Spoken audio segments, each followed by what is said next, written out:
And we're getting started. And unmuting the mics. Greetings and welcome to Drink and Die presents Grimstone Chronicles. I am your DM and host tonight, and joined by 2/3 of the Ontario crew, Adam and Mark. How's everyone doing? I'm definitely caffeinated. I've had a full day today and I'm ready to go. Had some sugar too. I think I'm like Dee Dee. Like, there's a sugary thing. So I've got tired with my diet, and I went and had a pizza because it was a fundraising pizza to be like. The guys came with the charity pizza. Right? They had these coupons, and it's like, buy these coupons, help the hockey team, local hockey team. And it's like, okay, yeah, sure. And then it's like, oh, I'd really want a pizza. So I bought a pizza. And then I ate the pizza. It was a good pizza. I ate the pizza while watching The Fifth Element. That movie, I know it's fantastic, but I go back to it every once in a while going, like, it's from 1996. It should be not great. Like, it should be bad. It's not bad. It is still fantastic. You go back, it's fantastic. It was fantastic. It's still fantastic. The writing is tight. Yep. The direction is tight. The special effects are tight. Everything's tight. And it's like a 2.5 hour long movie where you're watching it going, God, that went by quickly. Oh, it's a long movie. Yeah, there's the whole part at the end in the temple, and it takes a while. Oh yeah, that's right. Oh yeah, okay, yeah. Yeah. It's not just the part on Lost in Paradise with Ruby Rod is a small portion of the movie. That's like a little piece. Basically, the only part I can remember. Yeah, no, it's real solid. That's what I gotta say about it. It's real solid. It's one of those ones that just kind of came out of nowhere. It's not like it had this huge universe or this huge sort of like fandom beforehand. It was just like, and now some random, really solid sci-fi fun. The whole thing was done from a point of view of world building. Like, the scenes have stuff that builds the world, right? That movie in itself tells you so much about the world in which the events take place. Yep. Like, many, many things happen to imply many things about the universe, and they build story and stuff ties together, and scenes tie together, kind of like The Big Lebowski, where aspects from earlier scenes show up in later scenes as callbacks to other things that feed into one another, like a big sort of Ouroboros of information. Cool. I want to rewatch it. I haven't watched it in a while. It's on the shelf behind me. I can do so at my leisure without the need of 5 different streaming platforms. First, it was on Netflix, so they said, "Hey, do you want to watch this?" I was like, "Yes, I do." What did I try? I tried to watch. This is on the flip side. What's the fucking movie called? The one with the 7 evil exes. Scott Pilgrim. Scott Pilgrim versus the World. I've tried to watch that movie twice. I've never gotten through the movie. I find it boring and poorly done and nonsensical, and I think the character, I don't like the characters. It's like, I want to like it. It's got all the stuff I should like. It's like got anime fights and stupid things and music and all things I should like. I hate the movie. It's so bad. I can't watch it. I try. I can't.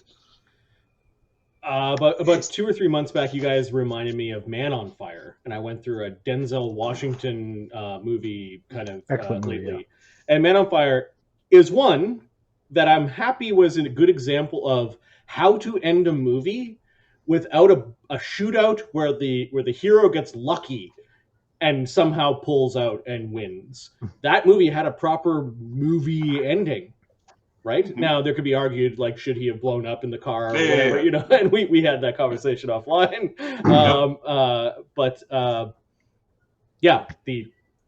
The movie had a proper ending, like a dramatic ending that wasn't, hey, now we got bored, we're running out of time, we know how to do squibs, let's have a shootout, and the good guy's lucky. Okay, good. Like it just robs the rest. Those types of endings are good, and sometimes. But sometimes when you have this really complicated or really dramatic or like momentum to the movie, to end it that way is almost like you're cheapening the first 2 acts of the movie. So this is one where the ending, I'm not giving anything away, something should have blown up okay. But it had a dramatic ending. Now, you couldn't have had a sequel. And okay, maybe, but you could have found a different way to make that movie if you wanted a sequel. Yeah. And still not have the shootout at the end that resolves all conflict, right? So on the Denzel Washington thing, and this is I believe it was confirmed interview, but whatever, it's in like the media, whatever. Denzel Washington let his 12-year-old through 15-year-old, like during that period of time, son, pick scripts for him. So there's a patch where he was just in a whole bunch of movies where it's like, why the fuck is Denzel Washington in this? And it's because he's let his son just pick the movies for him. And I believe Man on Fire was one of the first ones from that list of like his son thought this would be cool. And then there was like The Book of Eli is another one where his son thought would be cool. I think it's cool. That's a cool movie. No, he's a national treasure. Like pick a country, national treasure. And there was that train movie where he was like the train conductor. I watched that one. It was called Unstoppable. I watched that one recently. And the same guy who did the new Captain Kirk in the movies was the young disciple of the older train guy. And yeah, they're in that movie. It's basically Speed with trains, but Denzel Washington and Captain Kirk in it. It's like, what? Oh, and Rosario Dawson, yes, is like the oh my god train manager in that movie. So, I watched Smoking Aces recently. I really like Smoking Aces. I think it's a well done movie. The sequel's trash. In Smoking Aces, the kid neo-Nazi, like the kid, like speed freak neo-Nazi guy, is the guy who plays Captain Kirk. And it's one of his first movie roles. Wow. That speed freak is the same actor. And it's hilarious because it's like he's so little. And then it's like you go and look it up, it's like the guy who plays Bones is like 6'2", and this dude is like 5'6". He's not a very large man. You are right. He's kind just of a little weep, a little bigger. Like because with the speed freak metalheads, whatever guy, like they're in the movie they're neo-Nazis. He's like the little peckerhead version of it. For a first role, he's lucky that he didn't get typecasted. Yeah, like it's like skinheads. Good for him. Okay. Anyways, let's do Mark. How you doing? Quiet. I'm good. Yeah. Are you on work or off work? I lost track. I just finished 6-day run. Okay. So. And you're playing. Hey, you're DMing tomorrow, and you're playing Saturday. So yay, yeah, D&D. So. Awesome. Make it good. That sounded like a threat. Make it good. Saturday's game won't go so well for you. So I just wanted to see Mark's reaction, and I got it from Adam instead. Oh, dropping bombs. That reminds me, I did send you the map tools file there. Yeah, I'll load that up at lunch tomorrow and make sure that's all working. Cool. Yeah, I can work on it maybe a bit tomorrow night. If it didn't work out, I don't know. No, I'm sure it is. If it's the campaign file, it'll load something. All right. Why don't we do a recap of what happened last game? Last game was called The Good, the Bad, and the Bugly. That's a good name. The Steel Rose watch battles to clear out the Ankheg infestation, which is like the word of Capra. It's like Capra's statement. Everything's an infestation. That word will always be Capra. Like there will be a connotation. He goes for a haircut. I've got a hair infestation too. I'm gonna get lice. Sunny finds a shrine dedicated to death and decay. Back at the Steel Rose Mill, a strange worm tries to climb into Sunny's head. Dassod spies upon the specters, a gang of the Skugard neighborhood. While Sunny and Dee Dee go to speak to the deacon of the Sylvan Acres, the rest of the watch goes to the Skugard station to battle the escaped Behir in its lair. And of course, you found that the Behir had buddied up with a will-o-wisp, which was the 3-round will-o-wisp once Amadeus got a hold of it. Mark, did you rewatch the episode and watch? Yes, I did. Where it was, stay down till we kill you. So you caught how Dugganschmirph which was kind of what almost happened to Dugan. So what happened to Will happened to Dugan. So Behir is to Dugan as Amadeus is to Will-O-Wisp. Yeah. Yes, pretty much. Yep. I got you by the face. What now? Versus I'm digesting you. I think I win. You become poo-poo now. the horrors when you're only this big, right? Yes, that was like when you can fly, you can avoid a lot of danger. But when you're this big, once you're grabbed, you're kind of like, somebody help me. Like Dugganschmirph is 10 inches and he weighs 2 pounds. Yeah. Okay. Which means if he was human proportions, he would be kind of. That's about right. That's about right for density. I think that's give or take. He's a little dense. Like he's heavy for a bird. A bird that's big is not. That's only that much. But. Yeah. But he's got a big head. Once you're small though, your carry capacity is incredible. Like it is. His light capacity is 3 times his own body weight. He's like, I'm. No one else in the party can claim that. Perhaps some of these formulas are kind of broken, and I can't complain too much because the other side of that broken formula is what Uker's build is based on. It does work when you go extremely small. Like ants can lift like more than their own body weight, kind of thing. So, it's like 60 times their body weight. Yeah. So I think there's a physics thing. It lined up with physics a little bit in there. Yeah. Okay, so the party is effectively in a downtime mode at this point in time. After defeating the monsters and gaining the bounties that were on those monsters, which were significant, not to mention the treasure that was in some of the hoards. I don't know if we've divvied all the treasure yet. I don't believe we. So I've started grouping it a little bit on how I saw like who could use what. But then there were some items that I just don't know, and feel free to move these things around. This is me just trying to speed it up as opposed to. I took the wand to detect secret doors for Dugan. Okay, I don't even use magic device, and he can use. He would like to know where there's secret doors, quite frankly. Got it. The items that peruse through the list, see if there's anything that sticks out. Well, I know Ahmed and Adam. Neither of you have a character that will want the headband of inspired wisdom. So I'll just take that off your hands. So fighting words it is. Nice. The ones that I don't know where they're going, if you guys are okay with the list, is the Belt of Mighty Khan, the headband of inspired wisdom, and the wand of magic missiles caster level 3.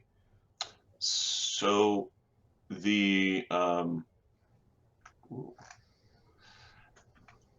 currently, Sunny is rocking a circlet of intelligence, so it is helping him cast. It's helping him cast in one of his classes. The wisdom would help him in the other 2 classes. I'm okay with the monk taking that thing to be more monkly. Which monk?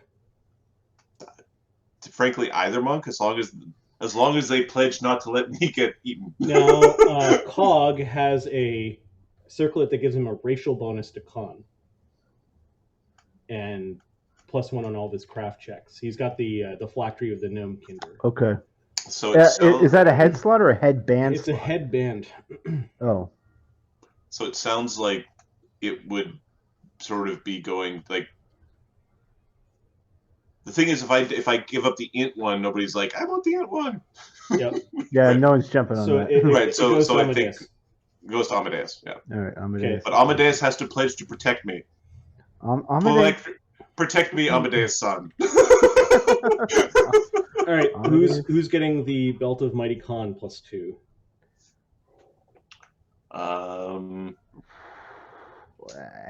Agony? Agony's a good choice. Agony doesn't have an item from this treasure hoard, nor does Cog. And Agony has a dragon breath. Yeah, so that would help. It will help the DCs of his dragon breath. Yeah, so throw that in there. And Agony has to pledge to protect Sunny-san. Yeah. And then the wand of magic missile, who is going to pew 2 die missiles? Does Dassod have use magic device? Dassod's a sorcerer. He could just. Oh, he can do it. Just yeah. Whip it. The people that could use this are. Sunny, Dassod, Agony. I don't know if that's one of Capra's spells or not. Cap. But no, I don't believe Capra took that. To be honest, if Capra was using magic missile over his bow, the whole world has imploded. If like, something very bad happened, or Capra's trying to frame a wizard, which rhymes with thunder. Yeah, it was a blunder. Bow hit points. Yeah. All right, so it sounds like I'm putting that on Sunny. Oh, I've got a little rune in my bow to give it more hit points. All right, Sunny made out like a bandit. I think this hall. Of course, you went to a place where druids died. So yeah. Amadeus close second with the ring of protection +2 and the headband. Yeah, absolutely. All right, what do you want me to do? Do you want me to? I'm just going to cut Sunny's section out and drop it in the sheet. Okay, I'm going to take Dee Dee's now. I'm taking Amadeus' stuff right now. Okay. Give it. Okay. And then Capra. I don't know if everybody mentioned Capra came out like a bandit in this. Oh my god. Did you see those bracers? Those things are amazing. Oh, yes, I saw those. I'm like, those things are fucking godlike. We know who's getting those, don't we? Amadeus is throwing back in a ring of protection +1 because don't need to.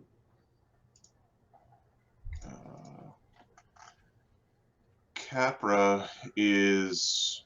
Do you want me to put my bracers of archery lesser onto Tehla just straight away? Dee Dee will fight Tehla for those.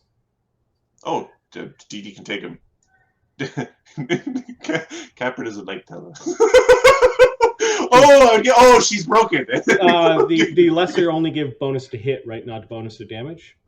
It's bonus to hit, and it's a circumstance bonus, so it doesn't stack with all the spells. Yeah, that's fine. Only some of them. Dee Dee will definitely.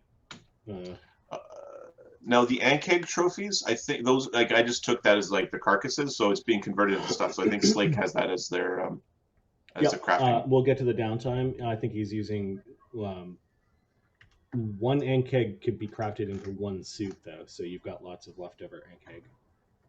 Cool. You might want to keep track of that on Sunny's sheet, maybe, or. Yeah, I'll move those to Sunny's sheet. Whoever cares about whose pile of bug bits are these? Who's guarding it from being taken out in the trash? Yeah, Dugan. So do you know what happens if somebody takes a half-eaten lobster and sticks it in the garbage bin for 2 weeks in the heat? The neighbors get angry. Also, maggots, like untold. Yeah. Like it actually created mass. There's more volume in maggots than there was in lobster to start with. And oh my god, that's disgusting. Shut up. Oh, that was terrible. That was right before my pizza. Okay, did you put the bracers on Dee Dee? No, I'm give me a second.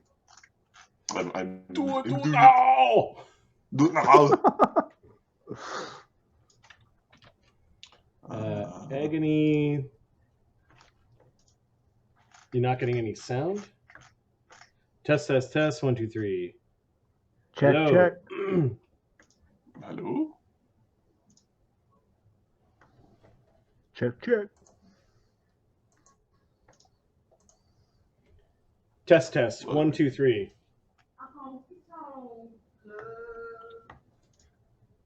Hello. Hello. Check.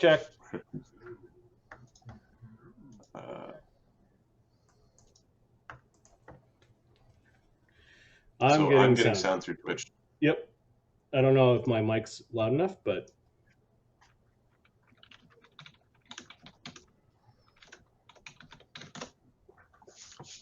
Did you check your audio settings on it? Did you ding your little dinger?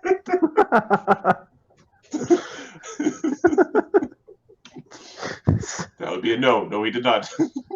Sounds very condescending. Did you ding your little dinger?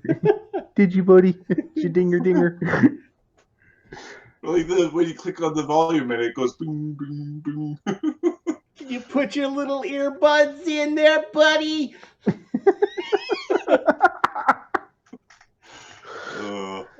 the coach. So I know this is the coach. I haven't even seen the coach. I know it's the coach. So condescending. So great. It is currently the end of summer. Right? Right? It is. We're 3 days of 3 weeks of downtime means we are 5 weeks into autumn. That's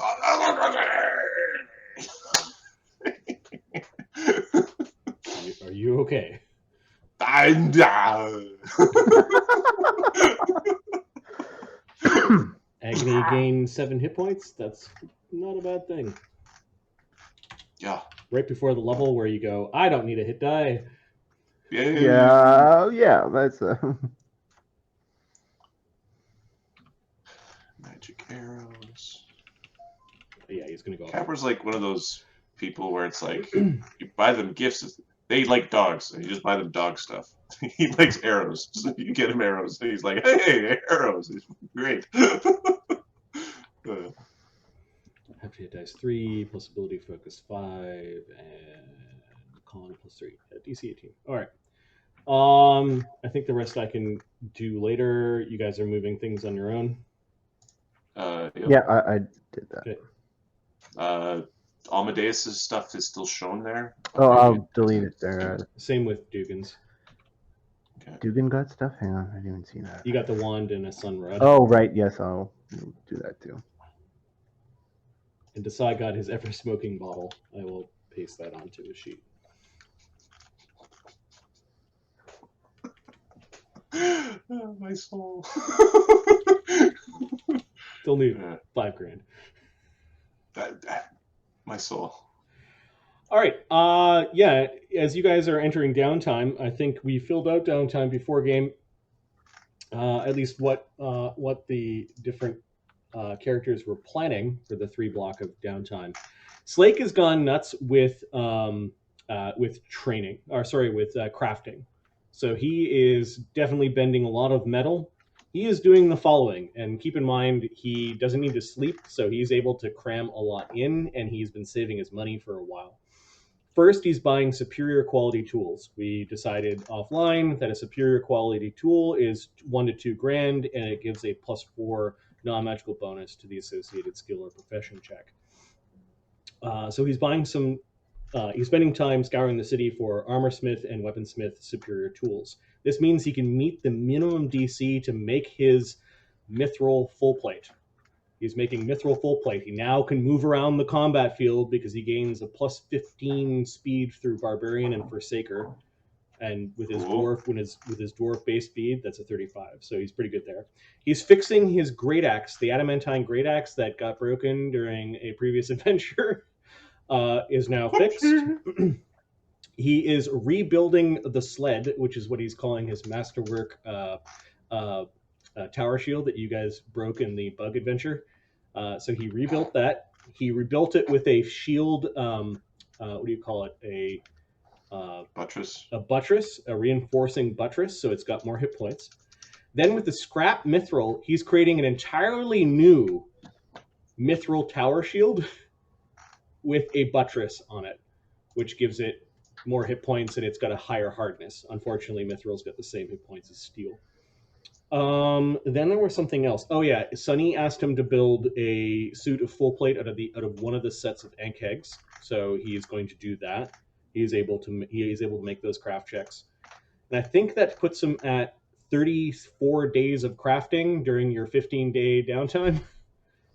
Plus 3 days of trading. So basically, he's awake pretty much 24/7 throughout those days. So we're gonna call that done. But I've got a little surprise when he's finished, which we will do as a role-playing scene. Agony is going to spend 9 days face punch training because he rolled kind of crap on some of his hit points. Also, he is preparing for gaining a template next level where he doesn't gain a hit die. So between the con belt and face punch training, I think he'll be good for hit points. He's at 81 hit points right now, so 81 at 8th level is it's okay. And then he'll study the manuals, and then there will be a scene where he approaches Duggan, or the party. Dee Dee is crafting for 6 days, but I haven't looked at the backlog sheet of her crafting. We don't need the smoke item for Dassod. It looks like she's doing 8 days of crafting. So that's 2 blocks. Is there anything else that Dee Dee should be doing? That's not on the list, you mean? Yeah. Because if not, she is going to go back to her little art stall and like draw caricatures of people and sell Draw art away the darkness. and build like bead jewelry and that sort of thing. Basically, using her craft checks to make money. And she has a dream of the art festival taking over her foundry. Her nickname is Etsy. Effectively, so she's going to make art because it's Dee Dee. All right, I'm going to roll the make art check. If you guys aren't going to keep her busy with crafting, she's already run so many stalls where I'm giving money to the people who sell stuff. Yep, she ran out of money. So some of the things she bought a merciful rune in the rune shop, which she put on her bow. So she's got a +1 merciful bow. This is basically she's going to tag enemies so that they've got a buffer so they don't die. It's going to be a race at the beginning of every combat to hit enemies once. Hit everybody. Everybody gets one. She also bought a deathless rune that was in the same rune shop for her armor, which is resist negative energy 10 and a 25% chance to negate negative level. That I thought was a really nice rune to put on her armor. I think that's it for Dee Dee. I'm going to roll her. Oh, I thought of something she can craft. Can she craft Amadeus a belt where he can store like his ropes for easy access? So I can use my quick draw feat that I'll be getting. No, but Slake will make it for Amadeus. Okay. She can make it sparkly. She can make it clothing She could wise. bedazzle it. She could enchant it.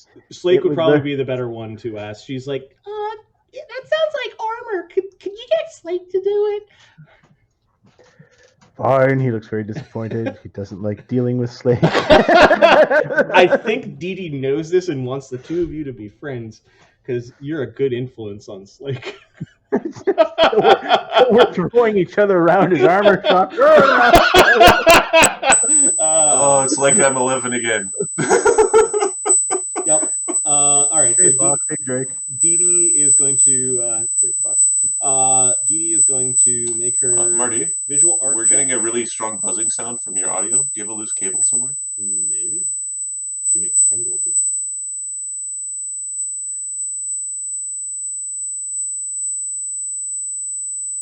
Which is a quarter of her wealth right now. No, a fifth of her wealth. So she's going to. You're hearing that too, right, Mark? Yes, I am. How about now? Still there. We're still hearing. If it's not going through on the capture, it's fine. Can you check the screen? Ahmed's saying he's hearing it. Well, he's calling it a ring, but yeah. Yeah, it's on the screen.